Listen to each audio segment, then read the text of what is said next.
For lesson 8.1, we are going to go back over all of our integration rules and techniques that we've learned. We know a lot of basic integration rules. If you look at page 508 of your textbook, it summarizes some of those. And also you can refer back to your formula sheet. Remember that pink or orangish integration formula sheet you have. But sometimes you have to do a little bit of manipulation to get it into a form that works. Okay, so that's what we're going to work on. There is nothing new in this section, really. It's just applying all of the skills that we've worked on throughout the semester. So, number one, we can see that we have several different integrals, and they're all similar but slightly different. The numerator is different in each of them. One of them's 4, and then 4x, and then 4x squared. So one of our initial thoughts for these type of problems might be to do a u substitution, because that's a pretty common thing for us to do, is that we would say, look, we want u, that was supposed to be a u. Let's try that again. We might say that u is going to be x squared plus 9, which would make du 2x dx. And we'll divide both sides by 2. And we get du over 2 is x dx. So in order for u substitution to work, we need to have an x in the problem. This will work great for b. So in b, if you pull that 4 out, that's just a constant. You can pull that out. And then you have x over x squared plus 9 dx. Okay, so what we'll do is this denominator right here, that's our u. And then this x dx, well, that's our du over 2. I'm going to go ahead and pull out that 1/2. So this is what we have to work with. Antiderivative of 1 over u is natural log of u. Those are absolute value, technically. Plus c. And then we just need to plug back in.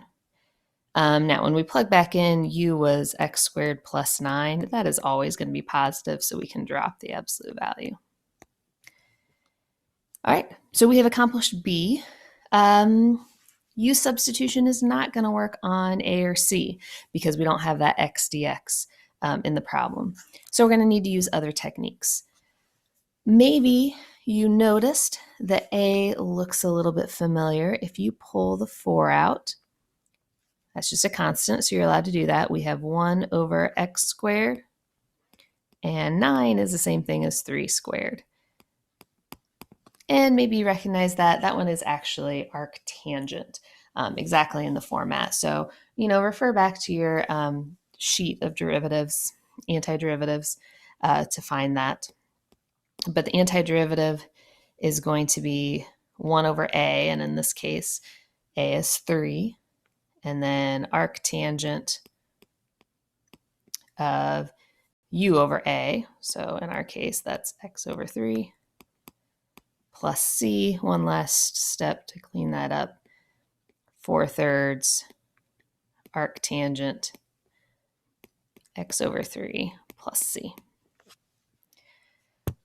All right, and now for c. We can't use u substitution. That doesn't quite work out. This one is not an arctangent because it's got the x squared on top. If you think back a long, long time ago when we were all together, we talked about if the degree on top is the same as the degree on bottom, or if it's larger, we can use long division. So that's going to be our strategy here. So we'll start out with some long division. Let's see. So we're going to divide by, yeah, that's what I was afraid of, is my handwriting. Okay, try again. We're going to divide by x squared plus 0x plus 9. And then on the inside, we'll have 4x squared plus 0x plus 0. Okay, our goal is to get a 4x squared right there, so we need a 4 on top. So that's going to give us 4x squared plus 0x plus 36. Draw the line and change the signs. Those cancel, those are both 0, and we're left with a negative 36. That's our remainder. So the way we're going to rewrite this is 4, and then our remainder is negative 36 over whatever it was we divided by. Okay, now we're going to split that into two different integrals. So we have 4 dx minus this one. I'm going to go ahead and pull that 36 out. 1 over x squared plus 9. And now we just need to find the antiderivative of both of those. Antiderivative of 4 is 4x minus 36. We just did this one. This is an arctangent. So this is 1 over a, which in this case is 3, because remember 9 is 3 squared. Arctangent x over 3 plus c. And then our last step, we'll just clean that up. 4x minus 12, arctangent x over 3 plus c. Okay, so like I said, we're not learning any new techniques in this section, just kind of brushing up on some old ones.